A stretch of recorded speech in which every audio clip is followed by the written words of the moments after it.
بسم اللہ الرحمن الرحیم۔ دوستو، کچھ دن پہلے ایک ویڈیو بنائی تھی میں نے کہ میرے مجربات اور میرا جو تجربہ ہے جس عمل پر جادو کاٹنے کے حوالے سے اور جنات بگانے سے، جنات جلانے کے حوالے سے عام لوگ کس طرح استعمال کریں گے اور خاص لوگ یعنی عاملین کس طرح اس کو استعمال کروائیں گے، دونوں پر میری بات ہوئی تھی کہ چھوٹا سا ایک عمل بتایا تھا میں نے کہ 3 مرتبہ یا تو منزل اپنے گھر میں سننی ہے یا عامل 3 مرتبہ دم کرے گا اور ایک نقش مریض کو دے گا کہ اپنے لیے یہ نقش لے لیں، پینا ہے، پہننا نہیں ہے، ٹھیک ہے؟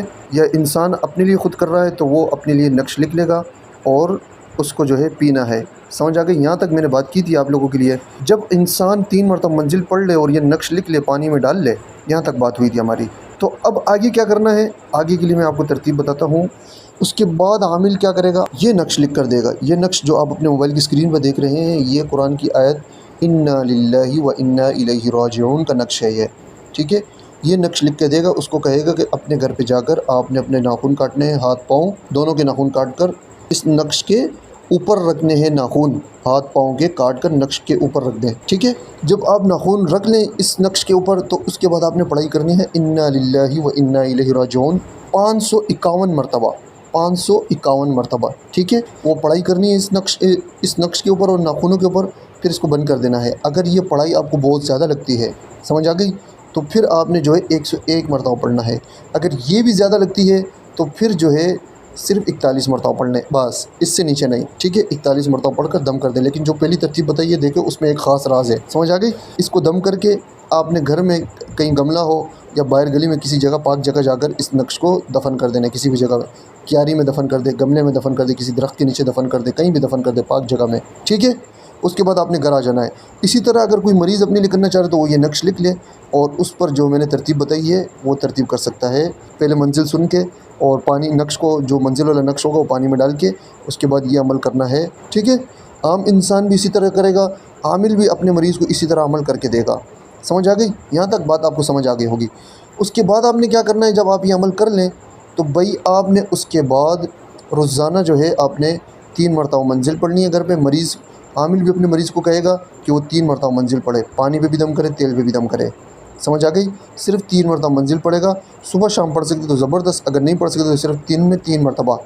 اسی طریقے سے اگر کوئی انسان خود پڑھتا ہے، وہ خود اپنا علاج کرنا چاہتے ہیں تو وہ بھی 3 مرتبہ منزل پڑھے گا، پانی پہ دم کرے گا، تیل پہ دم کرے گا، پانی پہ دم کرے گا، تیل پہ دم کرے گا، روزانہ وہی پانی استعمال کرو، اسی میں مکس کرتے رہو، ٹھیک ہے نا؟ وہی تیل استعمال کرتے رہو۔ تیل لگانے کا طریقہ یہ ہے کہ رات کو سونے سے پہلے اپنے پورے جسم کی مالش کرنی ہے۔ سرسوں کا تیل ہو تو سب سے بیسٹ ہے، پورے جسم کی مالش کریں، پورے جسم کی مالش کریں، سمجھ آ گئی؟ ہر جگہ اس کے تیل لگائیں، اس میں کوئی وہ مخصوص نہیں ہے کہ آپ نے خاص عضو پہ نہیں لگانا، ہر جگہ لگانا ہے اس تیل کو آپ نے۔ اور 2-3 قطرے اپنے کان میں ڈالنے ہیں، دونوں کانوں میں، ایک کان میں ڈال کے کچھ دیر لیٹے رہیں، سمجھ آ گئی؟ تاکہ وہ کان کے اندر وہ تیل مزید اندر گھس جائے، اگر جن ہے تو وہ جلنا شروع ہو جائے، تکلیف ہوگی آپ کو لیکن آپ نے چھوڑنا نہیں ہے، سمجھ آ گئی نا؟ پھر اس کان میں جو ہے روئی رکھ کر دوسرے کان میں آپ تیل ڈالیں اور اس میں بھی تھوڑے دیر 5 منٹ ایسے یا 2-4 منٹ لیٹے رہیں تاکہ تیل اندر جذب ہو جائے، سمجھ آ گئی؟ دونوں کانوں میں روئی رکھ کر سو جائیں، بھووں پہ لگائیں اور ناف کے اندر 2-3 قطرے لازمی ڈالیں، سمجھ آ گئی نا؟ اور رات کو سو جائیں۔ آپ کو بڑی بے چینی ہوگی، بڑے پریشان ہوں گے، لیکن کیا ہے، علاج کرنا ہے نا، جان چھڑانی ہے اس سے۔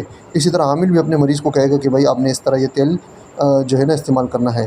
صبح اٹھ کر جو پانی ہوگا جس میں منزل کا نقش ڈالا ہوگا، اس پانی کو آپ نے تو دن آپ نے پینا تو ہے ہی ہے، لیکن اس پانی سے آپ نے نہانا بھی ہے۔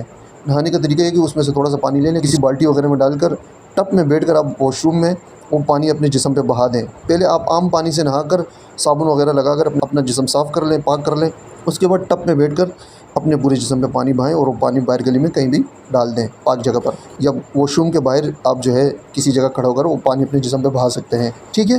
یہ ہو گئی 2 باتیں، سمجھ آ گئی؟ تیل لگانے کی بھی بات ہو گئی اور نہانے کی بھی بات ہو گئی، پینے کی بھی بات ہو گئی۔ اب ہو گئی تیسری بات، یہ ہے کہ یہ پانی جو ہے آپ نے روزانہ اپنے گھر کے چاروں کونوں میں چھڑکاؤ کرنا ہے۔ ہینڈ پمپ لے لیں اور اس شاور سے جو ہے نا آپ گھر کے چاروں کونوں میں ہر دیوار پہ اس پانی کا چھڑکاؤ کریں، زمین پہ نہ کرنا، زمین والا نقش میں انشاءاللہ آپ کو بعد میں دوں گا، صرف دیواروں پہ آپ اس کا جو ہے نا چھڑکاؤ کریں۔ واش روم میں نہیں کریں گے، باقی ہر جگہ اس کا چھڑکاؤ کریں گے، چھت پہ کریں، جا کر ہر جگہ اس کا چھڑکاؤ کریں، سمجھ آ گئی؟ نہانا بھی ہے، پینا بھی ہے، گھر میں اس کا چھڑکاؤ بھی کرنا ہے۔ یہ نقش اس کے اندر پڑا رہے گا 1 ہفتہ، 1 ہفتے بعد جو ہے نقش چینج ہوگا۔ یہ بات آپ اب سمجھ لیں کہ یہ آپ کا عمل جو ہے 1 ہفتہ چلے گا۔ منزل آپ نے 3 مرتبہ پڑھنی ہے اور روزانہ پڑھنی ہے۔ کوشش کریں مغرب کے بعد پڑھیں، سب سے بیسٹ ہے، ورنہ جب بھی آپ کو ٹائم ملے آپ پڑھیں۔ یہ اتنی سی بات آپ سمجھ لیں کہ یہاں تک آپ نے کیا کرنا ہے۔ انشاءاللہ اگلی ویڈیو میں بتاؤں گا کہ آپ نے اس کے ساتھ مزید کیا کیا کرنا ہے۔ اور نقش کا طریقہ بھی آپ سمجھ لیں۔ نقش لکھنے کا طریقہ یہ ہے کہ اس نقش کو آپ نے جو ہے خاکی چال سے تیار کرنا ہے، ٹھیک ہے۔ سب سے پہلے آپ نے ڈبہ بنانا ہے، 786 لکھنا ہے، اور نیچے آپ دیکھیں 179، ٹھیک ہے نا، 179 79 سمجھ آ گئی۔ سب سے پہلے یہ والا ڈبہ پر کرنا ہے آپ نے، تیسری لائن کا دوسرا ڈبہ 179 لکھنا ہے۔ یہ ایک طرف میں نے گنتی لکھی ہے اردو والی، ایک طرف انگلش والی لکھی ہے۔ بہتر اور اچھا یہ ہے کہ اردو والی گنتی استعمال کیا کرے، ٹھیک ہے۔ 179 لکھنا ہے آپ نے۔ اس کے بعد آپ نے جو ہے جو دوسرے نمبر کا ڈبہ آپ نے پر کرنا ہے وہ ہے 180، پہلی لائن کا پہلا ڈبہ 180۔ اس کے بعد جو آپ نے ڈبہ پر کرنا ہے وہ دوسری لائن کا تیسرا ڈبہ ہے۔ اس کے بعد جو آپ نے ڈبہ پر کرنا ہے وہ پہلی لائن کا تیسرا ڈبہ ہے، اس میں لکھا ہوا ہے 183، اور یہ 183 اس وجہ سے کہ کسر کی وجہ سے ایک عدد بڑھ گیا، 82 نہیں ہے، ٹھیک ہے نا، اسی وجہ سے اس کو میں نے بلو کر دیا، سمجھ آ گئی نا۔ آپ سمجھ جائیں اس کو۔ 181 لکھنے کے بعد آپ ڈھونڈتے رہیں گے کہ 182 کا ہے، 182 کا ہے، 182 آپ کو ملے گا نہیں، تو آپ نے کیا کرنا ہے، پہلی لائن کا تیسرا ڈبہ 183، ٹھیک ہے نا، 183 لکھنا ہے۔ اس کے بعد آپ نے دوسری لائن کا دوسرا ڈبہ بیچ والا درمیان والا 184 لکھنا ہے۔ اس کے بعد آپ نے تیسری لائن کا پہلا ڈبہ 185، اس کے بعد دوسری لائن کا پہلا ڈبہ 186، اس کے بعد آپ نے جو ہے تیسری لائن کا تیسرا ڈبہ 187، اس کے بعد جو آپ نے ڈبہ پر کرنا ہے وہ ہے پہلی لائن کا دوسرا ڈبہ 188، ٹھیک ہے۔ اس طرح یہ نقش آپ نے پر کرنا ہے۔ نقش لکھنے کا طریقہ آپ سمجھ جائیں، اور بالکل آسان طریقہ ہے، بہت آسان ہے، ہر بندہ اس عمل کو کر سکتا ہے، عام و خاص ہر بندہ اس سے فائدہ لے سکتا ہے۔ میں آپ کو تجربے سے کہتا ہوں کہ اگر آپ نقوش استعمال نہیں کرتے ہیں، صرف اعمال کرتے ہیں، آپ کے لیے 100% زبردست فائدہ ہے۔ یہ نقوش بعض مرتبہ اس لیے دیے جاتے ہیں کہ مریض بولتا ہے کہ بھائی میں نقش کے بغیر تو زندہ ہی نہیں رہ سکتا، مر جاؤں گا میں، لیکن میں نقش استعمال کروں گا، مجھے نقش کے بغیر سکون ہی نہیں ہے۔ وہ کہتے ہیں نا کہ وہ عامل ہی نہیں جو نقش نہ دے۔ وہ بعض آتے تھے میرے پاس مریض، وہ کہتے تھے کہ بھائی آپ نقش نہیں دے رہے تو بھائی ہمیں تو مزہ ہی نہیں آئے گا، آپ تو پھر ہم تو پیر ہی نہیں سمجھے گے آپ کو، سمجھ آ گئی نا۔ تو یہ بات ہے، بعض لوگ کہتے ہیں کہ ہمیں ان چیزوں کی ضرورت ہے۔ تو دیکھو میں نے آپ کے لیے دونوں چیزیں تیار کر کے رکھی ہیں اور تجربہ کیا ہوا ان چیزوں پر۔ منزل کا نقش بھی آپ کو پیش کیا ہے، اور جو دوسری چیز آپ کے جو عمل میں لائے کے آئے ہیں وہ انا للہ و انا الیہ راجعون، اس کا نقش بھی پیش کیا ہے۔ اب انشاءاللہ تیسرا جو وظیفہ ہمارا چلے گا یا کہارو کا، وہ بھی منزل کے ساتھ آپ نے پڑھنا ہے، ٹھیک ہے نا۔ وہ جو منزل کا ایک پہلا ہفتہ جو آپ کے علاج کا چلے گا اس میں یا کہارو پڑھنا ہے، انشاءاللہ وہ اگلی ویڈیو میں بتاؤں گا کس طرح اس کو پڑھنا ہے اور کس طرح اس کا نقش استعمال کرنا ہے۔